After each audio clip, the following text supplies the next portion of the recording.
Fred Erisata became the sole survivor in his family when he lost both his parents and his only brother. In spite of his pain, today he's living his dreams. Fred, thank you so much for joining us. You're very welcome. Now, someone reading your story would forgive you for giving up the way things played out, but you, as we say, pressed through. What gave you strength to get through the pain of losing your family the way you did? I'd say it was very unfortunate that I did lose my parents when I was about 5 years and 8 years. But the only reason I think I'm still alive and I've never given up in life is the grace of God. God, through His grace, brought me a Savior. Now, that grace of God you talk about, how did it show up in your life for you to know who this God is? Well, in 1993, that's after having lost both my parents, God showed up to me through Watoto Child Care Ministries that I was taken up into the ministry and my life totally changed. Watoto took me up at a point where I'd lost all hope, all odds were against me. The pain of having lost both my parents and the world seemed as if it was coming to an end. But hope came at the end of the tunnel and Watoto came in. I was taken up into the program and my life changed totally. So now, you lose your parents, but here we are, you're a qualified lawyer, you run your own practice, but we go through stuff and carry scars with us. How long did it take you to get over the scars of the things you've been through? It has taken some time, but as I've told you earlier, it has been a healing process.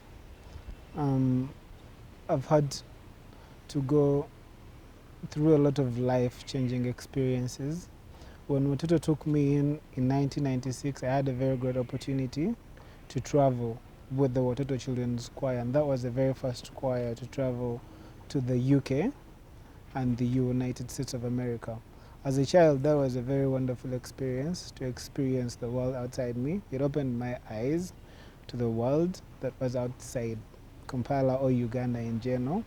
I met great and new experiences, and that was part of my healing process. Wow. Okay, so you talk about traveling, and I know that in your journey there was one particular moment where you were due to travel, but because of health reasons it looked like you may not travel, and you experienced some sort of a miracle, really we'll have to call it. Tell us a bit about that.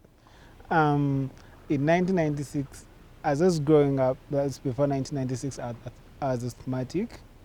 And so you suffered from asthma? Yes, I was asthmatic growing up. And the reason as to why I lost my young brother was because some of my family members never thought I'd make it through life because of the disease condition that I had. But before I could travel, my grandmother was very scared and she thought I would not be able to hold up with the conditions outside Uganda because it's cold outside. But with great faith, the pastors at Watoto Church, then Kampala Pentecostal Church, prayed for me, and since 1996 I've never had any asthmatic attack. Wow, so since then till now? Since then till now, and I can loudly say I'm not asthmatic. I've never been asthmatic. Oh. Now, let me ask you, you are now a lawyer, you have your own practice, as I said. How does your faith in Jesus affect the work you do?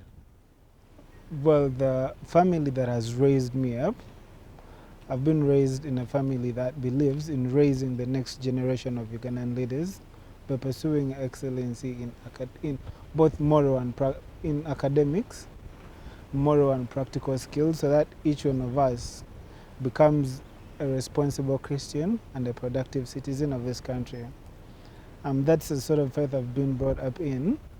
But basically, my background, I've always wanted to be a lawyer so that I could stand up for justice.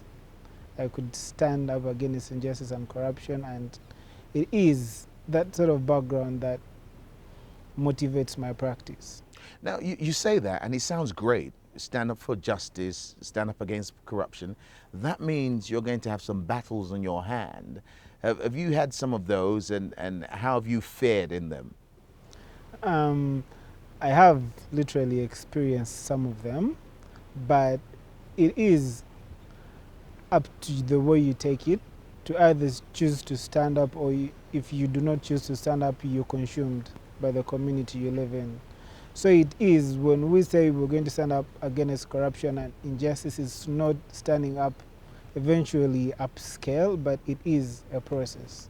It is one step at a time. You take up one case at a time, and you let your values and morals go before you.